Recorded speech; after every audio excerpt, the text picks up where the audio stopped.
नमस्कार, मी सुवर्णा. सकाळच्या 9च्या बुलेटिनमध्ये तुम्हा सगळ्यांचं स्वागत.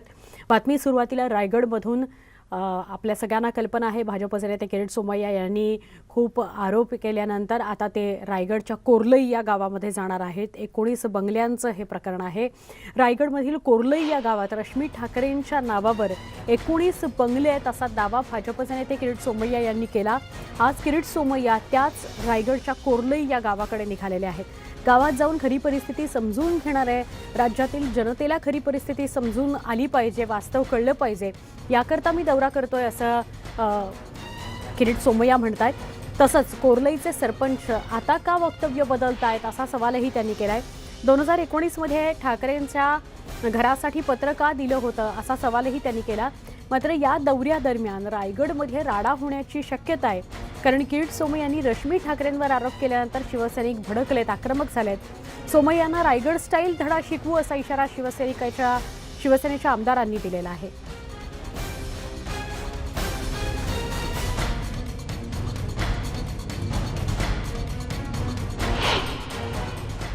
जर 19 घरं आहेत तर काय गैर काय आहेत? ही घरं आहे, आम्ही बघितलेली आहेत, आम्ही पावत्या वसूल करतोय. हे बांधले आता आम्ही सर्टिफिकेट दिलं आहे, तर मला काही विरोध नाही. घर आहे की नाही आहे त्याचं स्पष्टीकरण ठाकरे परिवाराने द्यायचं आहे, किरीट सोमय्यांनी नाही. महाराष्ट्राच्या जनतेला वास्तविकता समजून घ्यायची. घरं आहे की नाही आहे? नाही आहे, चोरीला गेली, वाहून गेली, केव्हा गेली हे महत्वाचं आहे ना. किरीट सोमय्यांनी घोटाळा उघडकीस आणल्यानंतर वाहून गेली, नंतर अदृश्य झाली, नंतर चोरीला गेली. एप्रिल 2013 ते 31 मार्च 2019 पर्यंत 6 वर्षाचा पावत्या कैलासवासी अन्वय नाईकच्या नावाने दिला. अन्वय नाईकचा मृत्यू 2018 मध्ये झालं आणि 2019, 2021चा पावत्या रश्मी वहिनीच्या नावाने देण्यात आला. त्यानंतर आम्ही ज्या तक्रारी केल्या की जर 19 बंगलो उद्धव ठाकरे परिवाराचे आहे, वायकर परिवाराचे आहेत, तर त्याचे जे 5,18,00,000 प्रॉपर्टी रजिस्ट्रेशन मध्ये व्हॅल्युएशन दाखवण्यात आलंय ते त्यांनी इन्कम टॅक्स मध्ये का दाखवलं नाहीये? त्यांनी जे निवडणूक घोषणापत्र मे 2020 मध्ये उद्धवजींनी भरलं होतं त्यात का दाखवलं नाहीये? आमचे रायगडचे प्रतिनिधी मोहन जाधव आपल्या सोबत आहेत. मोहन, आजचा तुमचा दिवस वेगवेगळ्या वेगवान घडामोडींचा असणार आहे. कारण किरीट सोमय्यांचा कार्लई दौरा ते निघालेले आहेत अशी माहिती मिळतेय.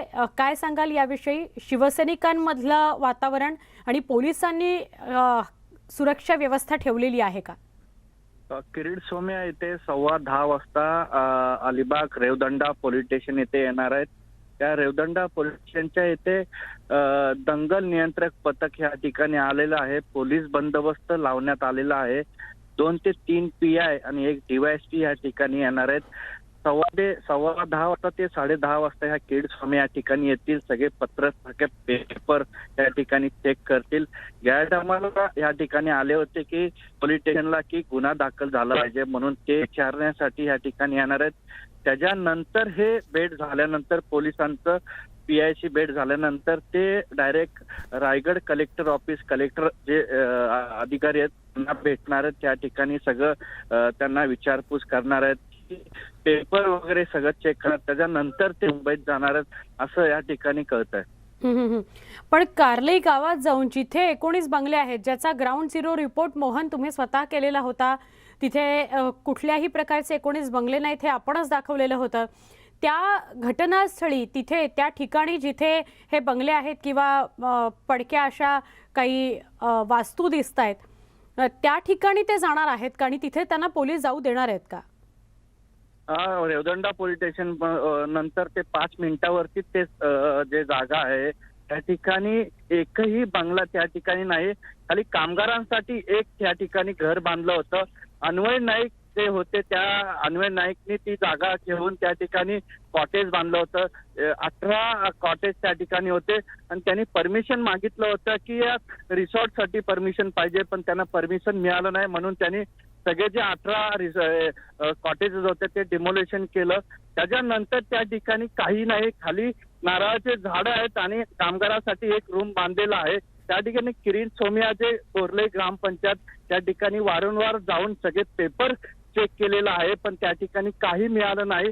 वारंवार ते सांगतात की या ठिकाणी 19 बंगले आहेत, पण एकही बंगला त्या जागेवर नक्की. नाही. पण मोहन त्याच्यानंतर 19 बंगले त्या जागेवर नाहीत, तसं कुठलं स्ट्रक्चर सुद्धा नाही, तरी सुद्धा प्रॉपर्टी टॅक्स दरवर्षी भरला जातो आहे. आधी अन्वय नाईक, मग तो रश्मी ठाकरेंच्या नावावर भरला जात होता. इकडे सरपंच आणि प्रशासकीय अधिकारी वेगवेगळी उत्तर देतात. नक्की गौडबंगाल काय आहे? एक 18 जे कॉटेजेस होते त्याचा कर त्या ठिकाणी भरत होते आणि त्या ठिकाणी आता एकही त्या ठिकाणी कॉटेजचं एकही घर नाहीये. फक्त नळपट्टी जे आहे ते भरलं जातं. त्या ठिकाणी अगोदर कर भरलेला आहे, पण आता हे कर भरत नाहीत. म्हणून वारंवार किरीट सोमय्या यांना सांगितलं जातं, पण ते काही ऐकत नाहीत. सरपंच या ठिकाणी आक्रमक झालेले आहेत. वारंवार ग्रामपंचायत मध्ये जातात आणि सगळे पत्रव्यवहार करतात आणि पत्रावर ग्रामपंचायत त्यांना दाखवतं, पण वारंवार सारखं हे प्रकरण वाढत चाललेलं आहे. म्हणून सगळे हे शिवसैनिक जे आहेत त्या ठिकाणी काल इथले अलिबाग आणि मुरुडचे आमदार महेंद्र दळवी त्या ठिकाणी सांगितलं होतं की हे आमच्या जावई आहे, त्या जावयांना आम्ही वारंवार सांगतोय, जर ऐकत नसेल तर आमच्या परीने आता रायगड स्टाईल उत्तर त्यांना दिलं जाईल. बरोबर आहे. त्यामुळे आता रायगडमध्ये काय घडतं नेमकं हे बघणं महत्वाचं आहे. मोहन, धन्यवाद तुर्तास आपण माहिती दिलीत त्याबद्दल. शिवसेनेचे खासदार संजय राऊत यांनी महाआयटीमध्ये 25,000 कोटी रुपयांचा घोटाळा झाला असा आरोप केला. पण संजय राऊतांच्या आरोपांमध्ये किती तथ्य आहे असा सवाल भाजप नेत्यांनी केला. राज्य सरकारने गेल्या 5 वर्षात आयटी विभागाला फक्त 355 कोटी रुपयांचा निधी दिला आहे. विविध विभागाने आयटी विभागाला 724 कोटी रुपयांची कामं दिली आहेत.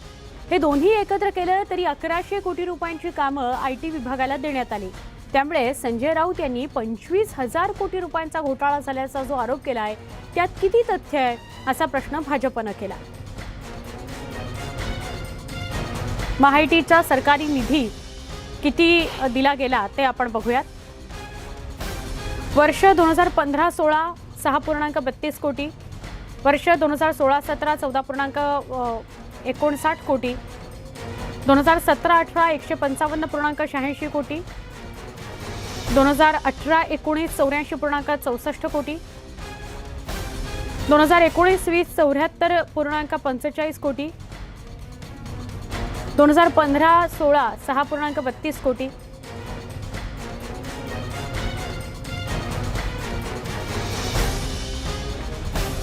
भाजप काळात आयटी मंत्रालय खात्याचे मंत्री असलेल्या रवींद्र चव्हाणांनी हे सगळे आरोप फेटाळून लावलेले आहेत.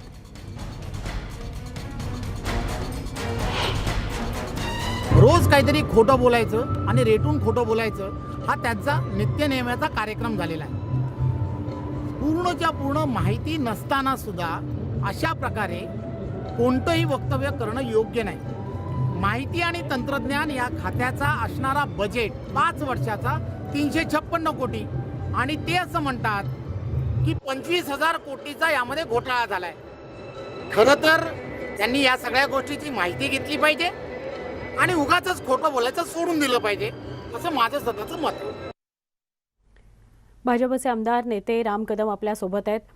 राम कदम, हा 25,000 कोटी रुपयांचा घोटाळा झाला महाआयटीमध्ये असा संजय राऊतांनी आरोप केला. अमोल काळे नेमके कुठे आहेत यावरून आरोप झाले, गदारोळ उडवून दिला त्यांनी.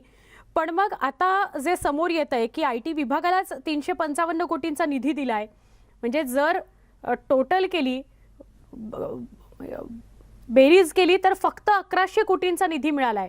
मग हा 25,000 कोटींच्या घोटाळ्याचा आकडा आला कुठून? नाही, महाराष्ट्र सरकारच्या वरिष्ठ नेत्यांकडून कसं खोटं बोललं जात आहे पहा. आता माननीय मंत्री महोदय, माजी मंत्री महोदय रवींद्र चव्हाणांचं वक्तव्य ऐकत होतो मी, तर त्याच्यामध्ये अगदी तंतोतंत सांगायचं झालं तर 355 कोटी 86 लाख एवढाच निधी आहे. म्हणजे ज्याला तुम्ही 356 कोटी धरून झाला, ते 356 पण आहेत, त्या 14 लाख कमी आहेत.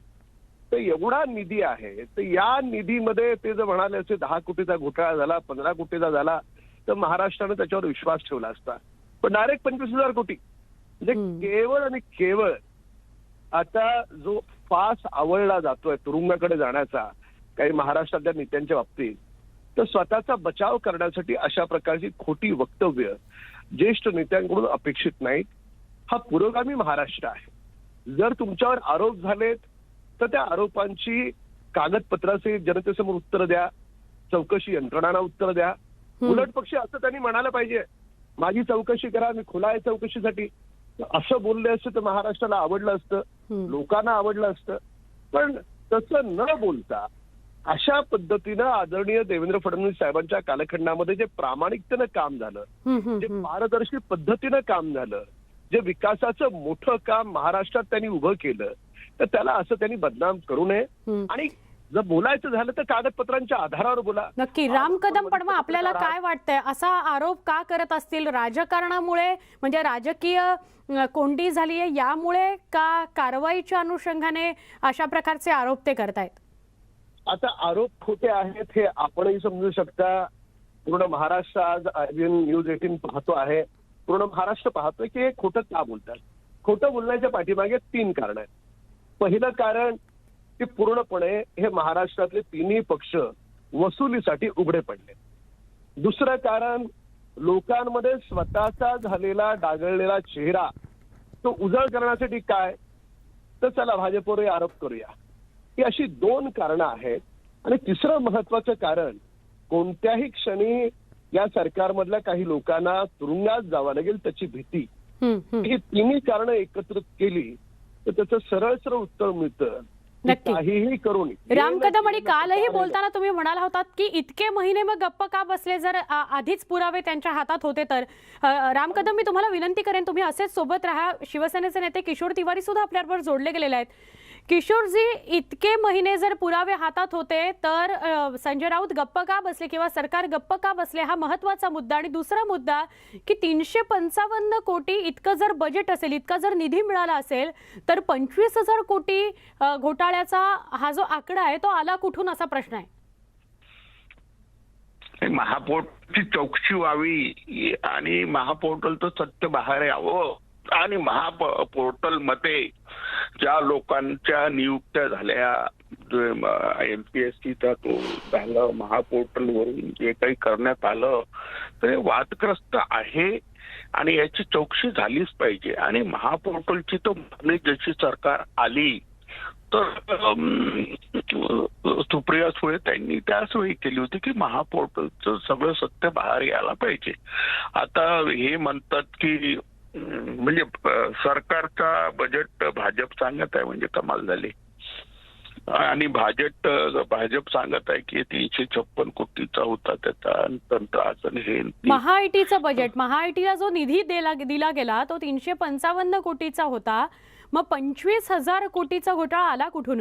राऊतांवर कारवाईच्या भीतीने ते असे आरोप करतायत असंही राम कदम म्हणतायत.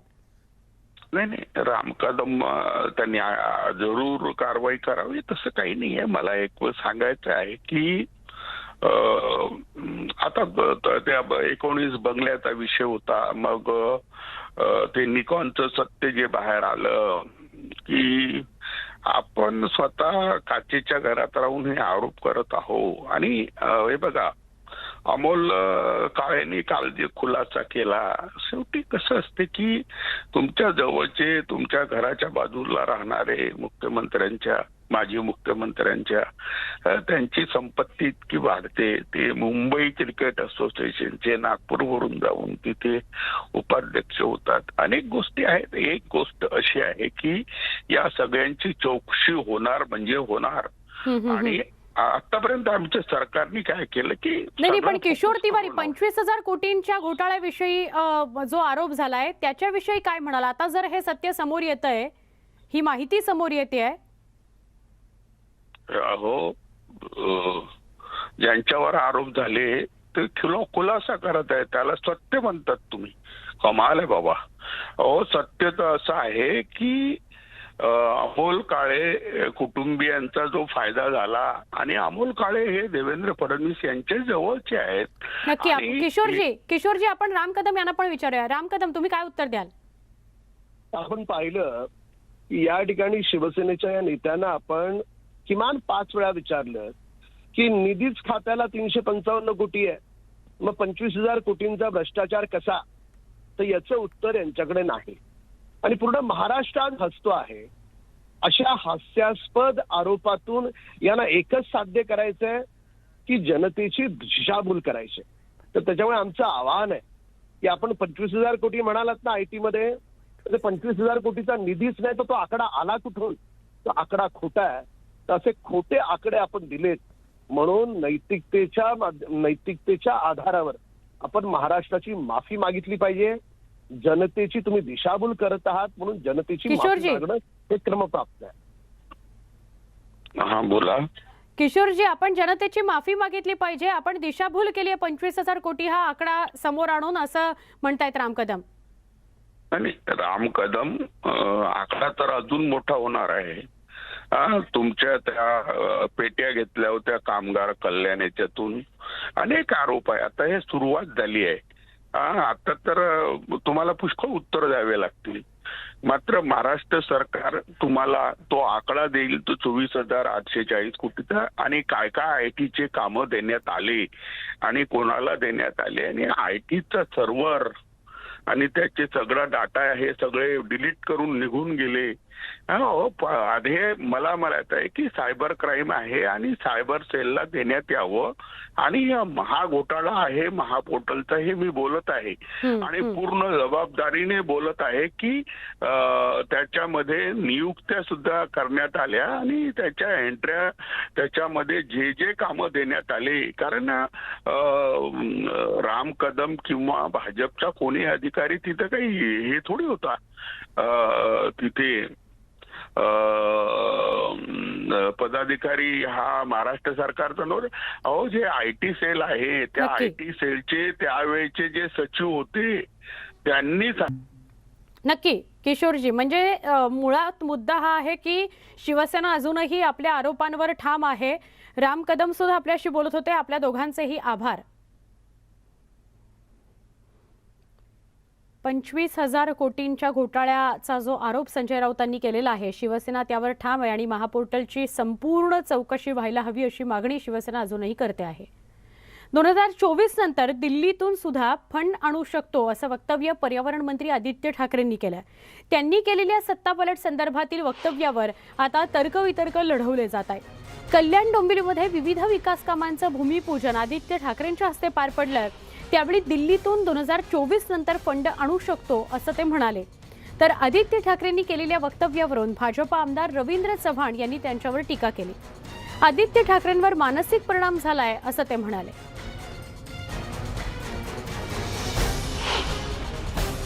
दिल्लीतून पण फंड आला पाहिजे, पण तुम्हाला सांगतो त्याचं कसं. कारण आपल्याला आठवत असेल 2-3 दिवसापूर्वी आपण गोव्यामध्ये प्रचार करत होतो आणि इतर राज्यांमध्ये पण आपण निवडणूक लढणार आहोत. तर कदाचित जसा फंड आपण आता आणत आहोत महाराष्ट्र सरकारमधून 2024 मध्ये 24 नंतर दिल्लीतून पण तुम्ही तसंच फंड आणू शकता.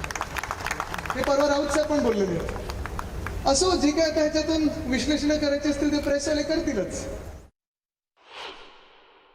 पर्यटनासाठी आले होते तर त्यांनी पर्यटनाचा आनंद लुटला पाहिजे होता, परंतु त्यांना दिवसा ढवळ्या हल्ली स्वप्न पडायला लागली.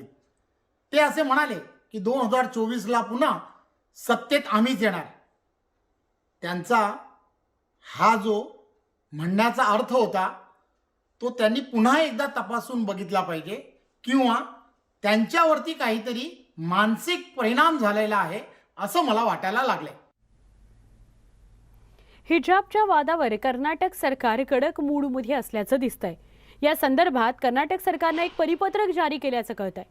यात राज्य सरकारद्वारे चालवल्या जाणाऱ्या अल्पसंख्याक शैक्षणिक संस्थांमध्येही हिजाब परिधान करण्यास परवानगी दिली जाणार नाही असं सरकारनं म्हटलंय. तसंच पुढील आदेशापर्यंत विद्यार्थ्यांना भगवी शाल, स्कार्फ, हिजाब परिधान करण्यास वर्गात मनाई करण्यात आली आहे. त्यामुळे हा वाद आणखी चिघळण्याची शक्यता आहे. आमचे प्रतिनिधी प्रशांत लीला रामदास यांच्याकडून अधिक माहिती घेऊया. प्रशांत, कर्नाटक सरकारनं हा जो निर्णय घेतलेला आहे त्याच्याविषयी काय सांगाल? आणि फक्त हिजाबच नाही, भगवी वस्त्र परिधान करणं, भगवे शाल वापरणं, अशा सगळ्याला सुद्धा बंदी घालण्यात आलेली आहे. म्हणजे खरं तर वाद होऊ नये यासाठी ही पावलं उचलली जात आहेत का यावरून वादच होणार आहे? सुवर्णा, खास करून जर बघितलं एकीकडे कोर्टामध्ये सुनावणी सुरू आहे हिजाबच्या प्रकरणामध्ये. आज देखील 2:30 वाजता या प्रकरणी सुनावणी होणार आहे. लार्जर बेंच सुनावणी करत आहे. असं असताना कर्नाटकच्या सरकारने हिजाबच्या वादाच्या पार्श्वभूमीवरती जे नवीन परिपत्रक काढलेले आहे त्या परिपत्रकाचा उल्लेख आपण केलेला आहे आणि त्याचा महत्वाचं म्हणजे त्या परिपत्रकाच्या माध्यमातून कुठेही जो भगवी शाल विरुद्ध हिजाब असं जे उडप्पी असो किंवा बेंगळुरू असो यासारख्या शहरांमध्ये याचे जे पडसाद उमटले होते त्या त्याचे पडसाद उमटू नये यासाठी हा निर्णय घेतला किंवा हे परिपत्रक काढल्याचं बोलले जात आहे. पण महत्वाचं म्हणजे या निमित्ताने हे स्पष्ट होतं की कर्नाटकचं सरकार कडक मूडमध्ये आहे आणि ते हिजाबचं प्रकरण असो किंवा भगवी शाल प्रकरण सहन करून घेणार नाही. पण असं असताना एकीकडे कर्नाटक उच्च न्यायालयामध्ये सुनावणी सुरू आहे आणि दरम्यानच्या असे परिपत्रक काढणे यामागे कर्नाटक सरकारचा उद्देश काय आहे हे अजूनही स्पष्ट होत नाहीये.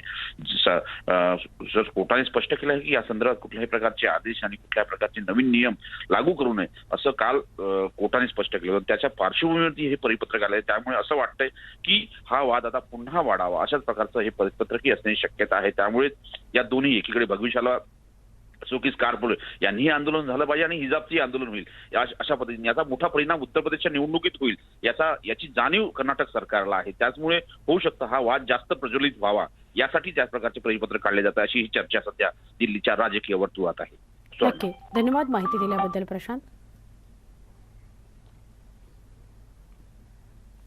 या सगळ्या बातम्यांसह बुलेटिनमध्ये इथेच थांबतोय. ताज्या आणि वेगवान घडामोडींसह काही क्षणात पुन्हा भेटूया.